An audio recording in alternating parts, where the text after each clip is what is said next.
Here we are, episode 47 of the Two Russells podcast. And if you like what you've been listening to, please, can you click that subscribe, share, and we always love a comment. So please do comment on those buttons below. So reflecting, Russell, episode 46. I mean, Jasper was incredible. Couldn't read or write till he was 10 years old. Couldn't read and write until he was 10 years old. Gets taught to read and write by a slightly impatient father over one summer in Denmark, and then has just the most incredible journey. Obviously, a very, very smart individual. Hopefully, people were inspired by it. And of course, another take on that famous meerkat story, which I thought was really fascinating. Didn't quite validate what I'd heard in terms of the board of Compare the Market, saying, "Oh, hang on, we don't like this at all." But yeah, he was kind of part of history in that he was part of a business that created probably the most notable, most famous marketing campaign in British advertising history. Fascinating guy. So this episode, as most of our audience know, we record in bulk. So we've recorded this episode 2 weeks ago. This episode's out today on the 28th of November. So it's 2 days after the budget, a budget that is close to everybody in property's heart. And I know you love a prediction, Russell. So go on, put yourself out there. This is a bit of a weird prediction. 2 days then. What will have Rachel said? So you're watching or listening to this days after the fateful budget has happened, but we are recording this before it happened. Yep. So we've got to talk almost in a reverse prediction way. What do you think? Isn't it outrageous how she hammered the property industry? There you go. Because I think that's bound to happen. And the fact that she went back on the promise that she made in the election campaign in May, June, July 2024, and in the previous budget, so the budget after the general election, that she wouldn't put up the rate of income tax. And I think she may have just done that. So we're in a hapless position. Right. I don't think the Labour Party are certainly the friends of business or indeed the property sector, let's put it that way. And if we look at the property sector, one part of the property sector that has been hammered, as we were discussing on the DLR this morning, is the upper end that has had a certain fair share of challenges. And to overcome those challenges, you need to have a great marketeer in your corner. So let's see how Chris Kelly, head of marketing at John D. Wood, has been dealing with the challenges over the past 12 months and is going to deal with challenges going forward. So, Chris, welcome to the Two Russells podcast. Welcome, Chris. Thanks for having me on. Pleasure. So you've not been in post that long? Coming up to 3 years. Okay. Yeah. So, started back end of 2022. And how's it going? It's going really well. Because you were brought in specifically to see growth in the business, but also in brand awareness, presumably? Was that the brief? Yes. Yeah. Look, it's always challenging starting a new business, isn't it? You've got your experiences from where you were before, and you have to understand what the challenges are kind of that lay ahead of you. I had two challenges. I had the challenge of joining an upper end kind of market agency. I was previously Foxtons, yes, where it is maybe less about brand and more about kind of volume. And John D. Wood was kind of the opposite, really. So I had to get my head around that pretty quickly, and that was quite tough for the first year. But then also, kind of coupled with that, I was stepping up into a leadership position as well. Kind of previous roles were kind of within the digital space, but this role, head of marketing, was all kind of marketing, all encompassing marketing from brand all the way through to kind of lead performance channels. And how big is the team? How big is the team that you manage? So how big's the team? The team there's 7 of us at the moment. And specific just to the John D. Wood brand, but albeit that you're owned by Connells just for the Countrywide. John D. Wood brand, but we work very closely with the Connells. Are you Connells separate? Group. Is it a kind of silo type of setup? It is where it can be, it is. We absolutely work closely with Group when it comes to kind of big contract decisions, Rightmove, Zoopla, and the like. When it suits. Yeah, when it suits. Are you allowed your own flexibility and license, given that marketing John D. Wood is very, very different to, let's say, I don't know, Connells itself, or one of the, should we say, more run-of-the-mill estate agency brands in the group?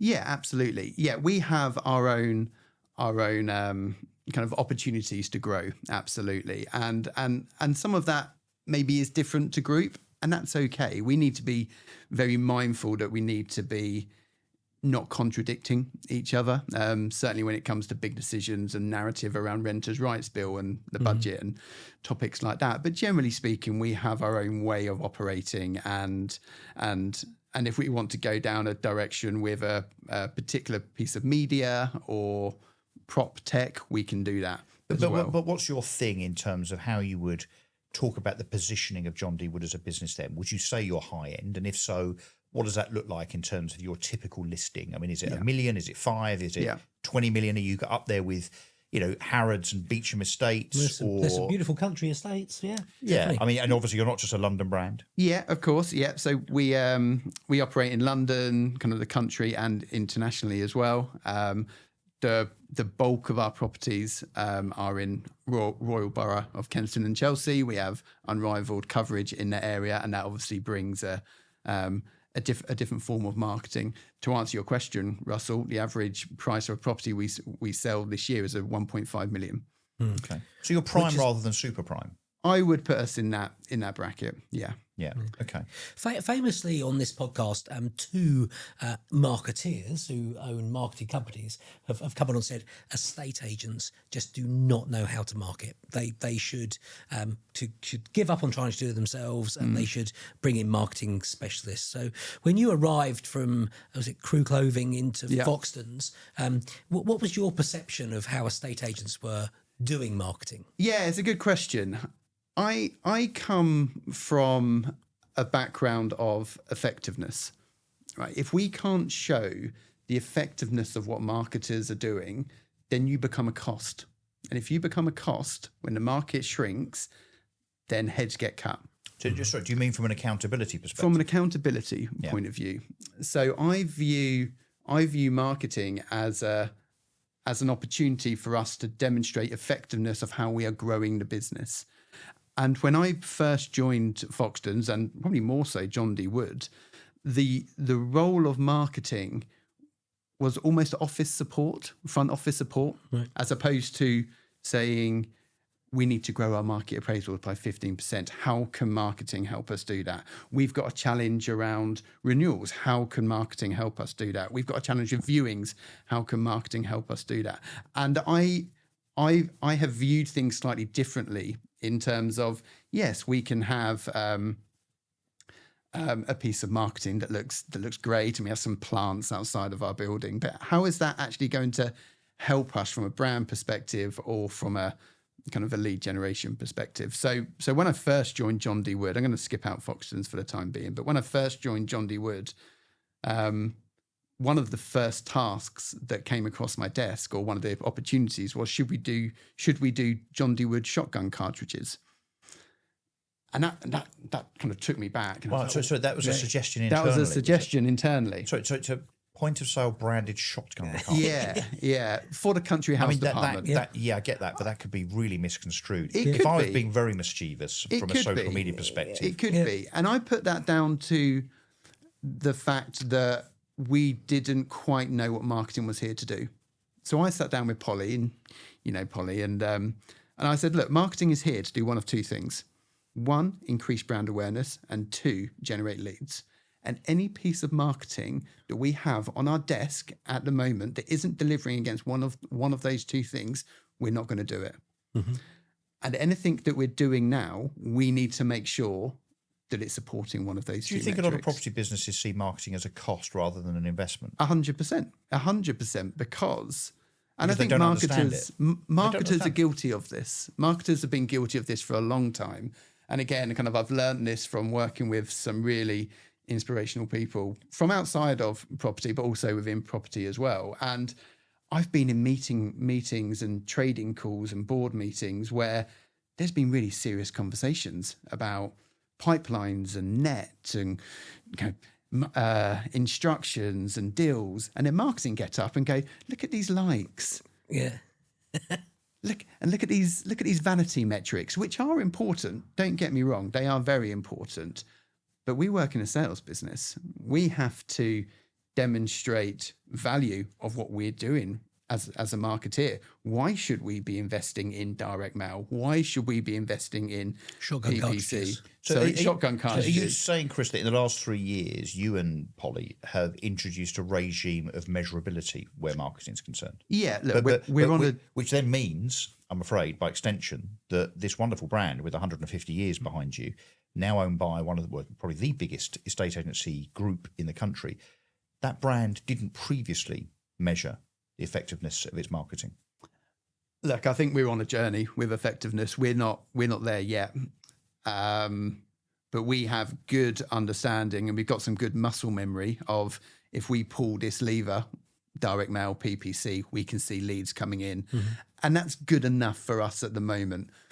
We need to be far more sophisticated to say this letter dropped on this day, this generated a market appraisal, this market appraisal gone on to an instruction, etc., to get true. But what about building the ROI? brand, though? Because that's all kind of It's performance. a wonderful brand, isn't it? No, it is, but 150 that all that stuff is performance, it's conversion marketing, right? So, but I mean, the brand is one of the best, and I think certainly, let's say, was one of the best known property brands in the country. It's prestigious, it's clean. I think the brand is awesome. I really, really do.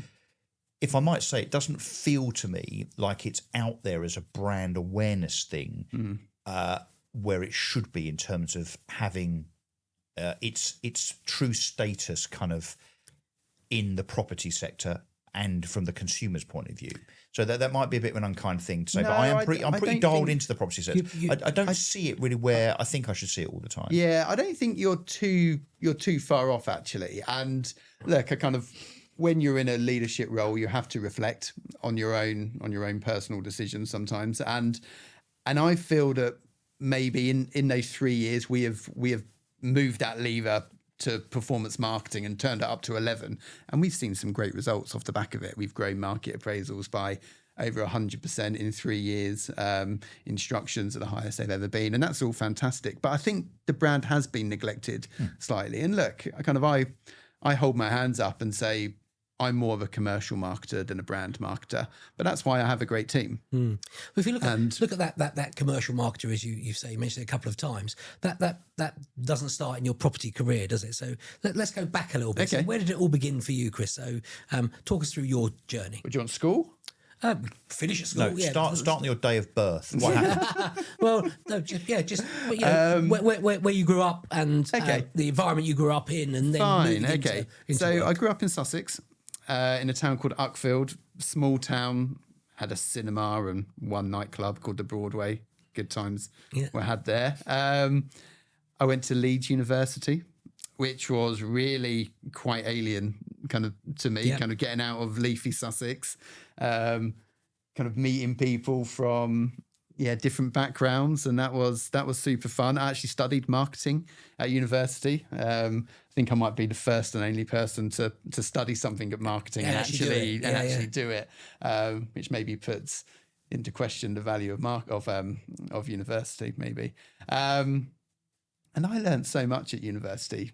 I learned to get out of my comfort zone because I grew up in a very kind of sleepy village in Sussex, and it was really the first time up until 18 I had to think about me and think about how to get to school and university occasionally, or do my laundry. And that sounds bizarre, and I'm sure you've had stories on this podcast on very different kind of backgrounds. I was super fortunate that my mum and dad were both around. My mum was a school teacher, my dad was an engineer, had a brother as well.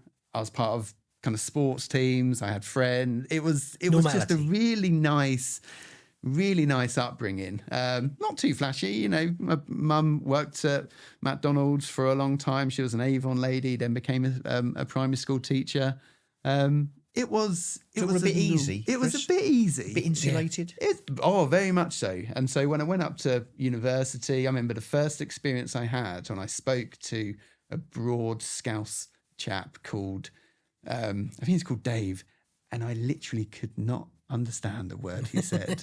I'm pretty sure it's friendly.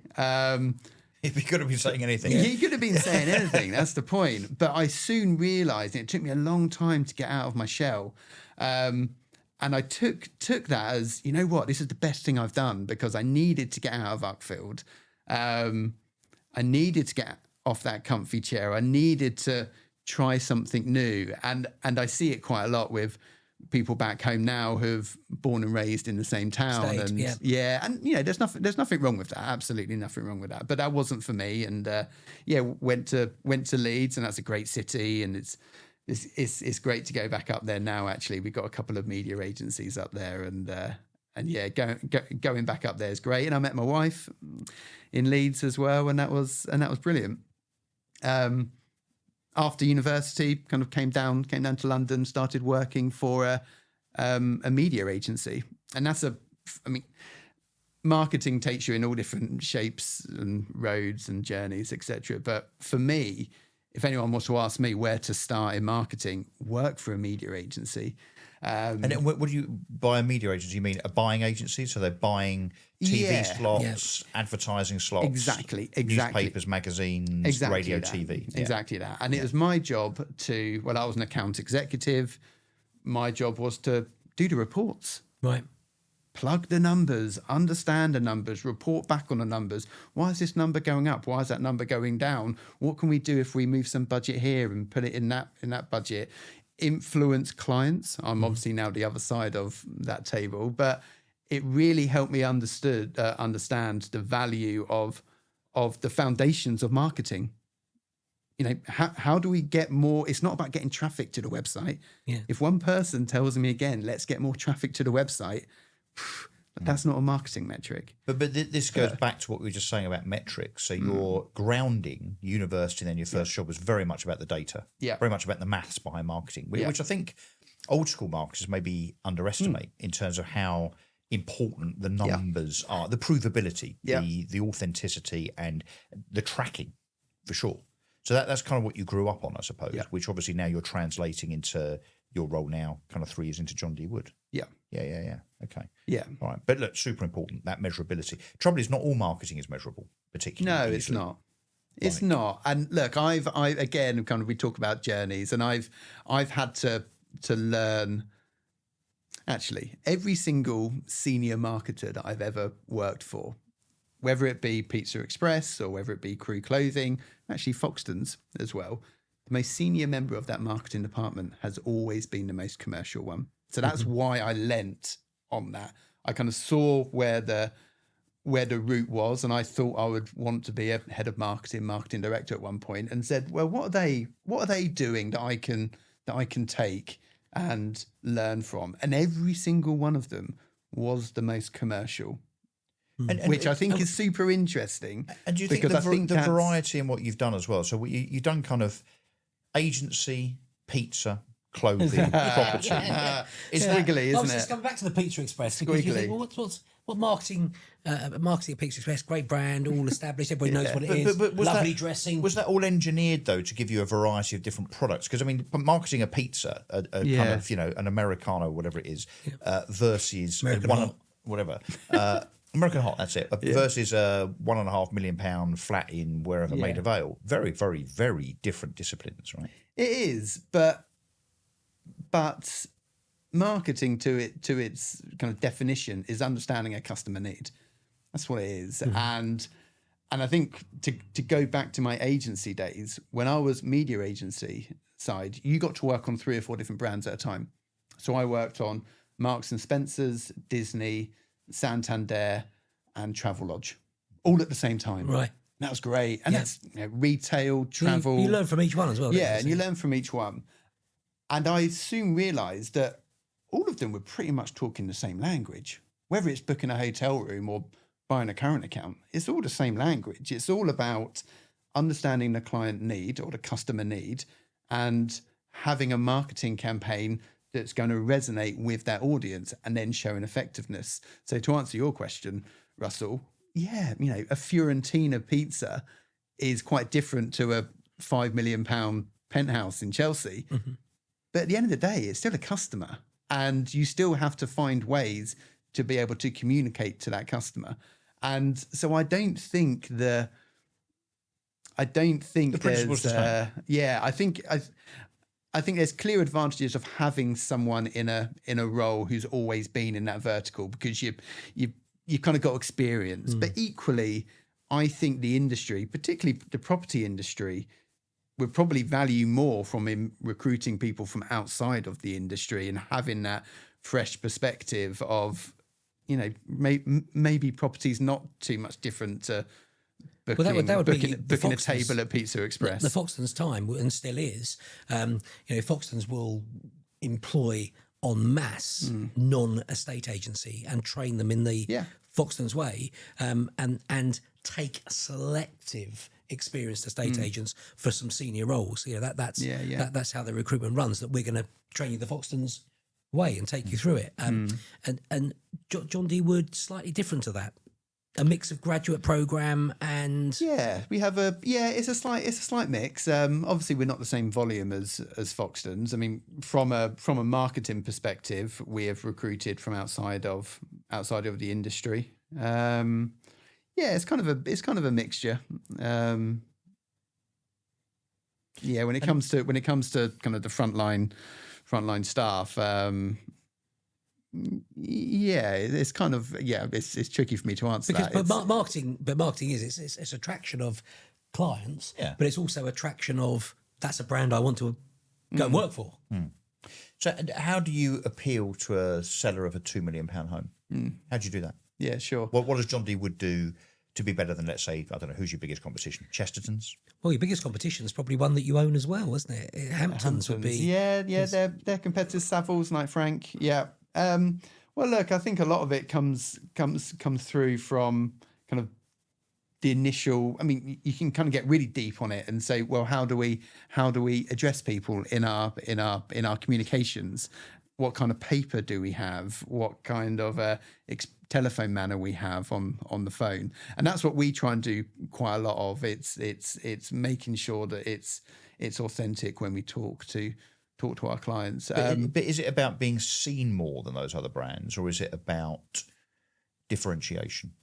It's probably a bit of both. We're working hard on. So how do you differentiate John D. Wood from Savills, Knight Frank, Chesterton's, Beecham? Yeah, Hamptons. Yeah, without pissing off the ultimate boss that says you're now cannibalising the other brand, and the marketing head at Hamptons isn't very happy with you, Chris. Yes. Yeah. I've got a good relationship with her, so that's fine. Maybe you're not trying hard enough. Well, I think a big thing that we're trying to do at the moment is all about the person, the personal brand side of things. You know, John D. Wood gives us the opportunity to trade, but actually what makes the difference in a lot of the decision-making processes of instructing an agent is down to the person. So therefore we try and celebrate and try and promote our key individuals on social media, in PR, to try and get their name out there. Which then becomes another dangerous position, that you make them so strong they go off and there is that, and they go and work for EXP or the London broker. There is that, and I think that might be slightly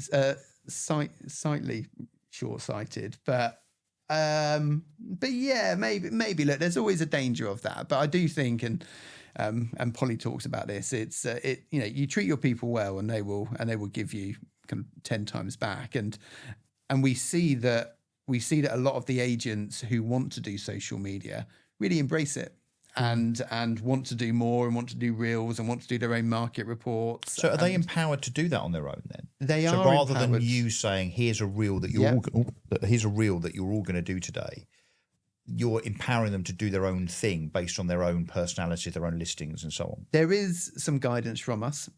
I'm super fortunate that we have two guys in our team who are social media wizards, experts, and they've really opened up my eyes to the value of social media. But the reality is, when we opened up the floodgates, and we used to have social media profiles for every branch. Okay. Fortunately, that was stopped before I joined, because that could have been quite a headache. But the decision was made to cut back and have one. But then, up until recently, we have kind of opened those doors, kind of ajar, to allow other agents to make their own social media profiles. And the content that they do is fantastic, because because they understand the value of personal brand. They understand that if they put something out on their social media that has got John D. Wood spelled incorrectly, or the price is wrong, or the video's a bit rubbish, or they're stuttering over their words, it's impacting them. It's impacting John D. Wood, but it's impacting them because they're on camera. So therefore, the value add that we're getting from agents getting involved in social media just means that we're getting more great content. There's a chap down in Lymington who does this drone footage, which is, you'd be paying thousands of pounds if you were to go to a creative agency for it, and he's just doing it off his own back because he has the passion for it. And I think that's the key, is that we have so many tools available, or the agents have so many tools available to them. It's about them understanding which one is going to resonate with their audience. We almost put it back in their court to say... They're posting, though, as Jane Smith, for instance, John D. Wood. So it's personal brand and brand. I mean, so you're nicking it straight out the self-employed playbook from a social media perspective. This is exactly what the self-employed sector... They sector don't put John D. Wood in their name, so it's just... So it's not in their bio, even? It's in their bio, yeah. Right. It's in their bio. It's a dangerous play, isn't it? Because I think you are just building this person up to be such a social media superstar. Yes, but they open their own Instagram. But the challenge is, if we believe, as I do and many do, you probably do, that the route to a listing and commercial success is through the individual and the personal brand as much as it is John D. Wood brand, then you've got to allow them to stretch their legs as individuals, and therefore Jane Smith, John D. Wood of John D. Wood becomes the thing. Yes, there's a danger in terms of you lose that person. I think you've got to do that because I think the personal brand is becoming more and more strong, more and more important. So you got a dilemma there by the sounds of it. Yeah, and we maybe have to face into that at some point. We're not having those challenges at the moment. We'll turn your entire listing team into self-employed agents. There you go. Yeah.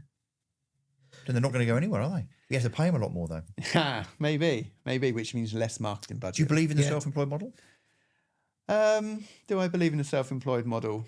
Look, I believe that everyone's got the right to their own destiny, and if that means meaning that you have more flexibility in your day to do what's important to you, whether that be pick the kids up or whatever it is, then good for you.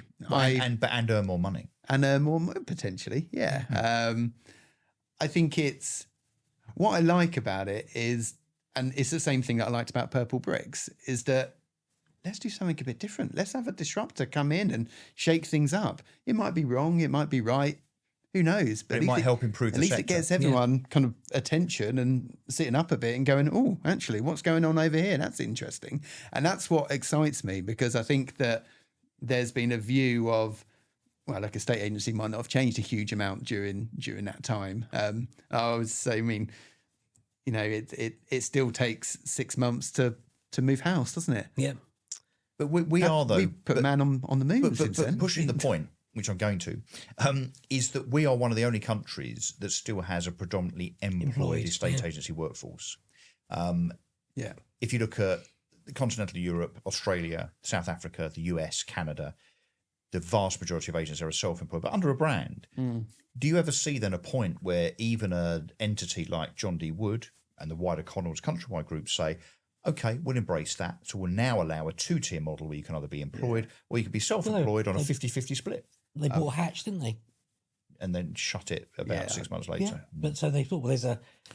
Yeah, but they never did. I mean, that was 10 years ago. They never did anything with it. So look at Adam Day now. Yeah. I mean, look, I'm probably putting you in a horribly difficult position here, Chris, because your boss is going to say, "Oh, we're never going to do not one something." that I could probably answer. No, but there's a logic to what I'm saying. Really, if we believe in personal brand, empower your agents to do that. But then the next logical step is actually maybe not them leaving to go to give whoever. them that opportunity. They become self-employed under the John D. Wood brand. I mean, that would be perfect, wouldn't it? Yeah. I mean, look, there's some merits for that. I think people have to understand why they want to work for a brand rather than going self-employed. I've got a lot of friends who are self-employed, and when I say I'm going into the office and I've got team away days, they're like, "Oh, I wish I had that. Right, that'd be nice. That'd be nice to do that. Just someone to bounce ideas off." And personally speaking, I would really struggle with being my own boss. And again, I've got lots of friends that are and have been super successful outside of a state agency. I think it really depends on the individual. But yeah, look, I think there could be ways and means that happens for Connells. I couldn't really comment. I think there's got to be an opportunity. But I think at the some social point media bit. with Yeah, the- I think the social media bit certainly kind of leans in towards that. But all of the people that do social media for us are really engaged in John D. Wood because they care. And I'll be surprised if they were to kind of head off elsewhere. If you look at a brand like John D. Wood that you're gatekeeper of and the marketing of that, having just had Jasper in from Moneypenny talking to us about how many agents they deal with and the AI evolvement that's going to happen for them, John D. Wood, I would see as want to be fiercely protective of the customer journey, fiercely protective of that one-on-one relationship with their clients.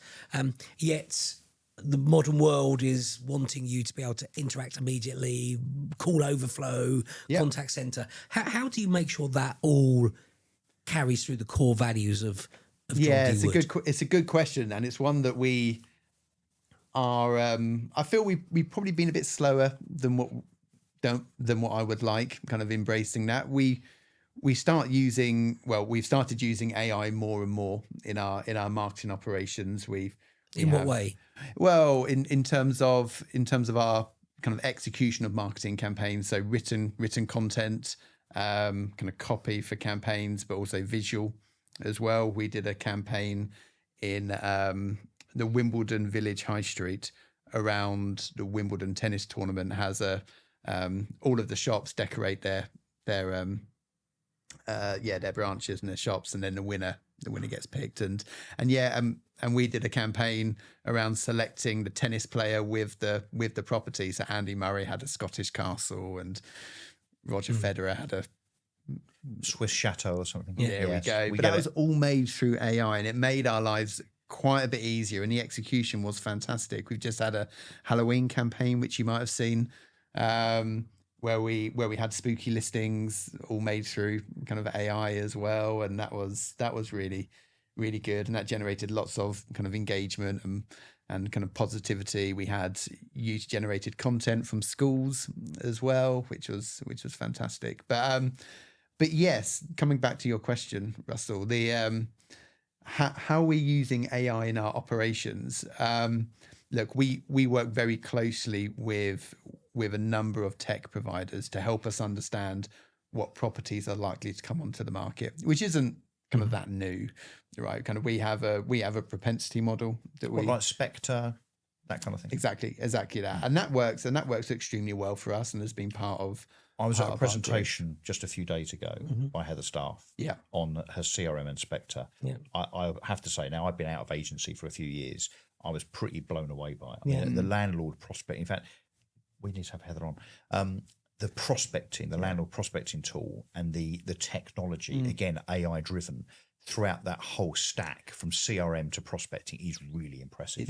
Really, It's impressive. very good. It's very good, and whilst the AI is extremely important for us in terms of efficiencies, I still think that, and again, maybe it's marketers being, it's a new shiny object, we must use it. I think a big challenge, and one of the things that we've overcome, is that our job is almost kind of twofold. It's how do we communicate to our clients, potential clients, but how do we communicate to our staff? How do they use these tools? How do we kind of make sure that we have these tools, but the branches need to use them to generate leads?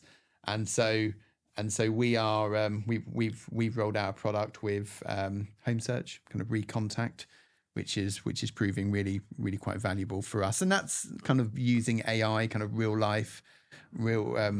kind of market conditions with our database, and kind of linking it all up and saying you should be contacting this agent, this vendor, because they've been on the market for 16 weeks and they've just had a price reduction, and you can give them a call. So what I'm trying to say is AI plays a key part, but bigger challenge that marketers, I think, will have, certainly in the estate agency industry, is how to get these new fantastic tools, and how do we ingrain them in the day-to-day running of an estate agency. And the biggest challenge you must face is in a market at the upper end that is widely known as challenging. Yep. is getting a marketing budget. Yeah, well, again, this comes back to effectiveness. If I can go to the table and say we've grown market appraisals by 100% because we've invested all of this budget in this area, please give me more. That's a much easier conversation to have. I'm really fortunate that I've worked for a few different brands, as kind of mentioned. I don't think I've worked for a brand where the MD has been involved in marketing as much as Polly is. Okay. And I think that's brilliant. There were challenges at the start when I first joined. On who is head of marketing? Yeah, in terms of what I deemed as important to grow the business. And Polly comes from a brand side. I come from commercial side, and there were challenges or different viewpoints of what we needed to focus on at certain points. And obviously I lent more towards the market appraisal side of things. And we've had our differences, and that's part of And our where business. do you view the portals in your marketing matrix? Yeah. Where are you on the portal debate? Where am I on the portal debate? So we're on Rightmove and Zoopla, and I think they offer us good value. A lot of about 50% of our applicants come from Rightmove.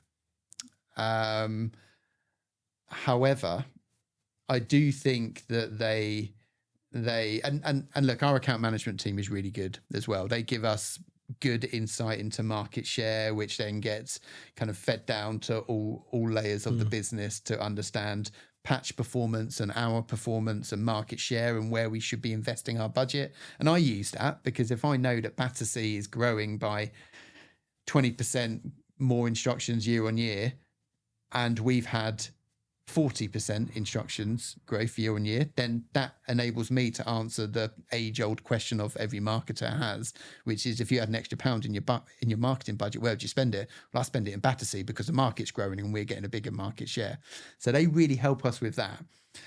I do somehow have a challenge with, I think their product development is not as good. And I'm talking about Rightmove here. I don't think their product development is that good.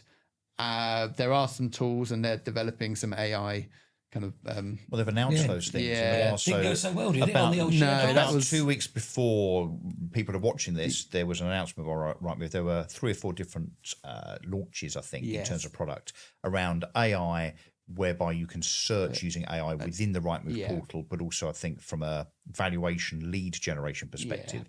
The share price dropped 14% and wiped off £500 million of the value of that business. The city do not think, therefore, one presumes, that Rightmove have got it right in terms of AI. Maybe the problem is, here's a question. Do you think AI search and the way people will search for properties in the future using AI will kill Rightmove? There's an opportunity for it, for sure. I mean, it's a threat to them, right? Yeah, sorry, yeah, that's what I mean. Yeah. Yeah, look, just from my own personal view, like kind of I use ChatGPT for everything. Right. Everything. All your searches start there. All my searches start there. So there's lots of tools out there from a property perspective that are tapping into that. So if you were buying a property for £1 million or looking for an agent to sell a property for £1 million, would you resort to ChatGPT as one of the only means of establishing? It wouldn't be the only. It wouldn't be the only, but I only see that growing. But it'd be key. It'd be key. Absolutely. Find me a property in Battersea for £1 million. I've done it. Absolutely. And I think Rightmove still has a place, but I think the challenge Rightmove always has is, and look, I've been on in these conversations, is that there seems to be a view that the price just goes up every single year, every because 3 it does. years. It goes up by between 10 and 20%. And then we end up having these kind of seasonal kind of conversations of what's the value, and it becomes quite draining. do I see Rightmove being around for a while? Yeah, I mean, I think that's fairly Obviously, they'll be there kind for a of while. obvious. No, but Yeah, is it though? But haven't they? This is, look, to my opinion, is that they fundamentally misunderstood what AI is on the basis that people in the future, particularly people that are 20 today, much younger than us, that are going to be searching either for an agent to sell through or a property to buy over the next 5-10 years. They're not going to go to Rightmove. They're not going to go to Google. They're going to go to Claude, ChatGPT, and Perplexity, and so on. So I can't possibly see how Rightmove exists apart from being just one of the sources that the AI search bots, the LLMs, find. Doesn't that change the very fabric of how estate agents should think about the way their websites are set up and the way that they're marketing? Yeah. I mean, that's a fundamental change, because at the moment I say that estate agents are lazy because they rely on Rightmove, Zoopla, and On the Market to do the job for them. If all of a sudden your customers are finding you as a selling agent or as an agent that has properties for sale in a different way, you've got to change your marketing approach. So are you doing that? Yeah, so we work with our SEO agency to help us kind of rank for those. Yeah, but AI search and Google search, in terms of the way those results are generated, Will are always be very, very irrelevant. different Yeah. things. Yeah, I mean, look, we're on a journey, and we're probably not quite where we need to be yet. I mean, the search volume through ChatGPT is still quite low. It's less than 5% of our traffic comes through from AI at the moment. Granted, 12 months ago that was 0, so that's gonna grow pretty quickly. Yeah, we're doing a few bits and pieces on our website to ensure that we are ranking on AI search for I mean, I've been out of a state agency for 6 years directly, and when we're at budget time of year, we'd be going around meeting every branch, doing budgets and going, right, you spend X% of this on marketing, you spend X% on the people, you spend X% on premises, this is the return on profit that you would expect. It doesn't feel to me that estate agents are doing anything different to what they were back then, as in we're doing some direct marketing, we're doing a little bit of social media, we're on Rightmove, we've got our own website, we're out doing a bit of door knocking, we're out doing a bit of this. What as we get ready to enter 2026, have John D. Wood got a team locked away in a bunker going, right, there's a load of money resource for you, AI, or are we just going to carry on doing the same? It's the thing. The bunker in Belgrave Square, yeah. But is there? Sounds expensive. No, yeah. So what we're going to do, what I'm a big advocate of is we need to.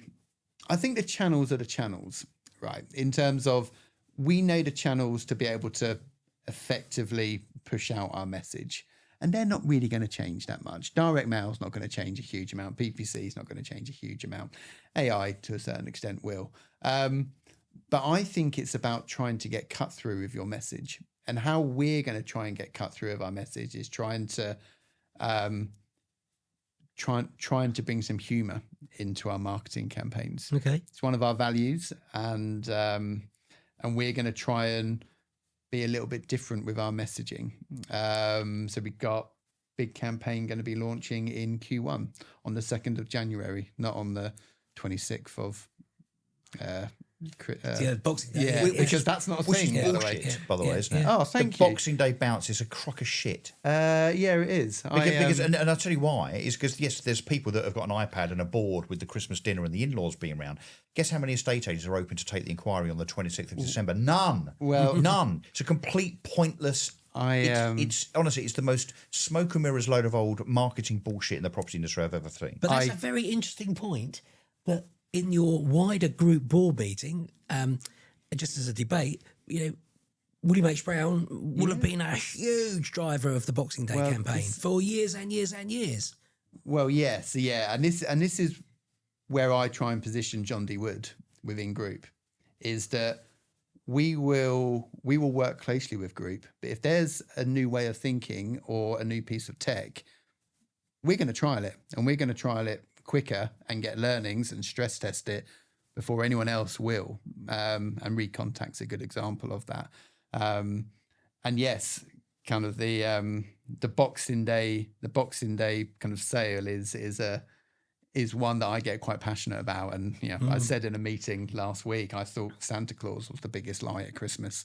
It's not. It's Rightmove's Boxing Day sale. And I'm not sure about you guys, but we have the family round ours at Christmas. I've got a 6-year-old and a 4-year-old. I do not want anyone coming around my house in between the 26th and the 30th because it would not be in its best light. There'd be Brussels sprouts on the wall and wrapping paper everywhere. There's also the problem though with the business model, which is Rightmove's, where effectively you pay regardless. You pay a subscription regardless. But also their way of justifying that 10 to 20% increase every year is based on the fantasy that every lead is a lead and that more leads means somehow you're doing better. I would wager that a lead at 5 o'clock on Boxing Day afternoon from some pissed uncle sitting on the sofa is not quite the lead that John D would want. Maybe. Yeah. Look, I think there's an argument of that. And not all leads are equal. Absolutely. And I'd love to get to a point whereby. But they try and convince the market by way of increases that they are. Yeah. And I think because everything drops off so low, so it goes from a low point, it does rise. I have seen but 27th, 28th, 29th, 30th, that week between Christmas and New Year being very busy and that launch being effective. So I can see it from all. And angles. I think that's just down to, and I think that's kind of where I come at this from is to say, if one brand at Group wants to go on the 26th, good for you, great. Don't let me decide what you want to do. Be your own person and crack on. Yeah. Be brave. Get off that comfy chair. Put your neck on the line. It's great you're getting that autonomy. Yeah, exactly. And that's taken time. That's taken 3 years, and I try and back up all the decisions we make with facts and data. I'm often not gratuitous on this podcast, Ross, but I'm about to be. Go on, I'm afraid, mate. How do you see PR? How do I see PR? How important is it to estate agents? It is important, and to you particularly. It is. It's a good question. PR is important. We have to ensure that. Well, look, it comes back to brand awareness, doesn't it? Kind of when we want to, we've seen our brand awareness increase by about 20% over the 3 years we've been here, and that is very much in conjunction with the rise in PR. Now we have an exceptional PR team. Is it internal? Internal, yeah. Okay, so it's basically the same playbook as Savills and Knight Frank. Okay. Yeah, and we have fantastic relationships with tier 1 publications, the Times, the FT, etc. And we get a lot of our properties in there, which is fantastic. And I think there's but hang on, but that's not what PR is. No, exactly. It's not just Homes of the Week in the Times on a Sunday. There's two sides to it, and there's market commentary as well, isn't it? Absolutely. Yeah. So you could literally get AI to do that. Yeah. So there's the fabulous properties you can get in Homes of the Week in the Times, which is incredibly hard to get in. I may add, and we've been in there a number of times, which is great. But then there's also the trade press and the industry commentary as well. We've been in Rightmove House Price Index, maybe not after this podcast, who knows? The Zoopla kind of version of that as well, and that's all due to kind of the PR kind of impact we have. So but we started. Sorry, Russell. I don't see you much. I don't see you in the trade press. But we in the trade press. We're getting in there more. We've been on. We've had articles with Polly in Prime Resi. Our head of sales, Jimmy Waite, has been in Prime Resi as well. Should be lining up another article with our new head of lettings as well. I mean regularly. I mean at volume. Yeah, at volume. PR has to be really in terms of consistency. Yeah, and look, and we have to understand who we are as a brand as well. Is that are we going to be having the opportunities the same as what Savills do and Knight Frank do, who have a big old PR team? We don't. We have one person, and I like the position of where we are. Of the, I don't want to call us the plucky underdog, but we have less resource than a lot of the other brands out there, or some of our main competitors that we come up against. And I think we punch way above our weight when it comes to PR. Could we do more?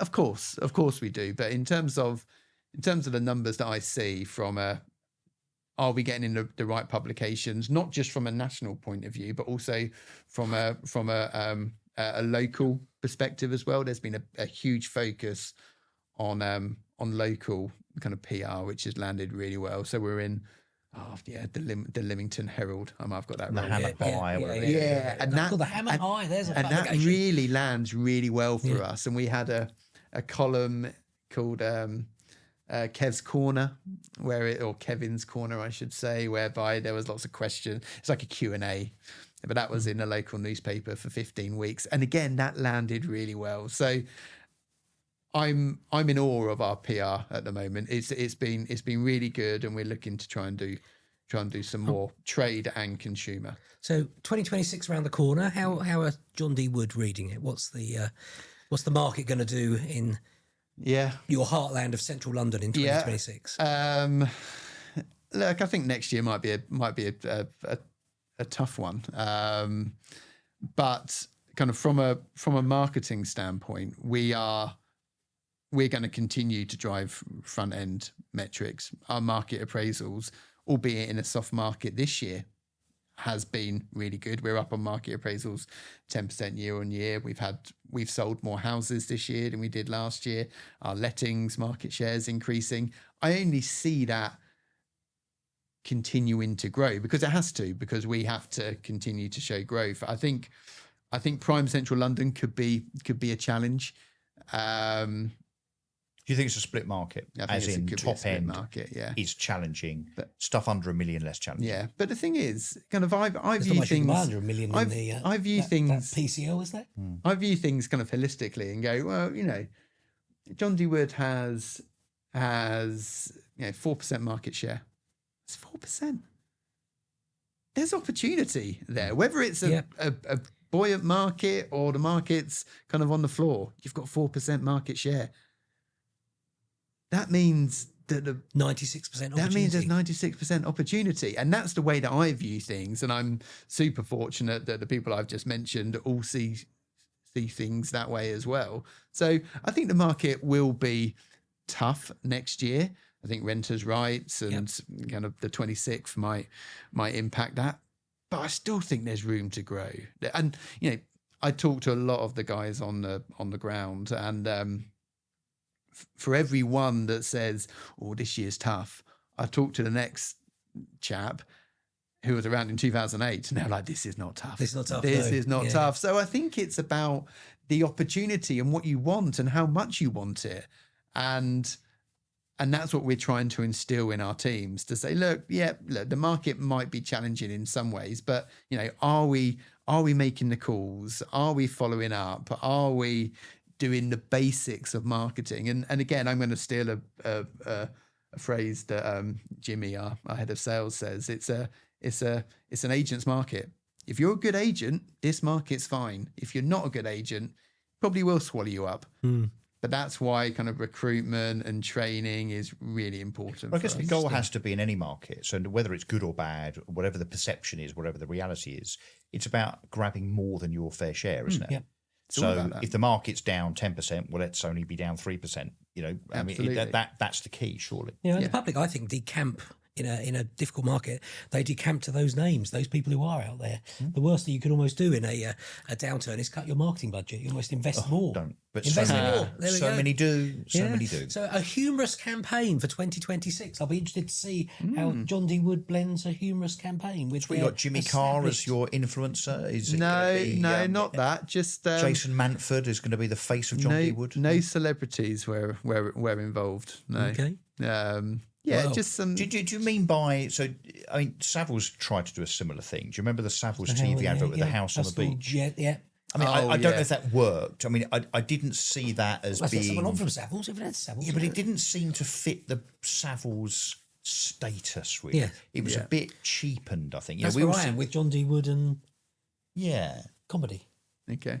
Yeah, no, but I think you could do a Jeeves and Worcester type thing with John. What's D. Wood. that? What's JR? Yeah. What's that? Showing our age here. I think you're about to owe me about $100,000. Sorry. Or JR Hartley. Jeeves and Worcester is the old Hugh and Laurie characters, where one was the landed gentleman and then the butler, and they were very, very well to do, but comedic. honestly, that's what you should be doing. Oh, okay. Jeeves and Worcester, because they are synonymous with what John D. Wood stands for. You heard it here first. Well, Chris will be on AI in a moment. Yeah, Get that yeah. all So written otherwise, up and you're presented going to this go to a afternoon. creative agency and they're going to spend about 6 months and 100 grand coming up with that idea, and I've just given it to you. I fear for creative agencies. All of the ideas we've got for Q1 were all made through AI. Every single one of them. Every single one of them. What, the creative itself, but not just the image, but you mean the idea? The idea was all, kind of when we have brainstorming sessions, AI is a big part of that. Has a chair at the table. Well, yeah, we don't go that far, but I do quite like that idea. But AI is only good in that respect if the campaign then works. Yeah, of course. Yeah, and it's only as good as the prompts as well that you give it, etc. But it also tells me, my research tells me that that's been invented somewhere before, which is why AI can find it. So where is the original idea? Yeah, good point. And that, you are right. And look, we need to be careful not to just take AI what it spits out and goes, yeah, fine, that's our campaign. We've taken it as it was part of the brainstorming session, and then we've looked at it and we've evolved it and we've gone, okay, that won't quite work, but okay, what about this and that, and get some few other thoughts. It opens our minds a bit, and it's gets us thinking in a slightly different way. Well, which the is whole, exactly the whole what we AI want. debate and on property and around, and when Mark Burgess was sitting in this chair, the amount of people he's got spending time just looking at that. Yeah. It's interesting what companies are doing on it. Fascinating conversation. And we didn't even get to know why Crew Clothing always have a sale, which is something that always bugs me. That they've forever got a sale. It is, isn't it? We could talk about marketing forever and PR, but we need to wrap this one up. We 'cause do. Another It's been interesting. episode in the can. Thank you so much, Chris, for being so open as well on your journey and what's going on behind the scenes at John D. I Wood. think, honestly, great insight, and I genuinely think it is an awesome brand. The John D. Wood Thank brand you. is anyone would want it in their stable, I think, in terms of being part of the suite of businesses that they might own. Definitely. I think it's a very, very impressive and trusted brand. Thank you. And we move on to another brand in episode 48.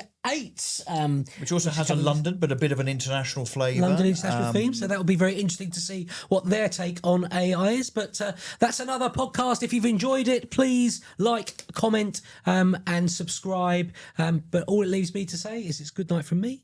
And it's good night from him. Thank you.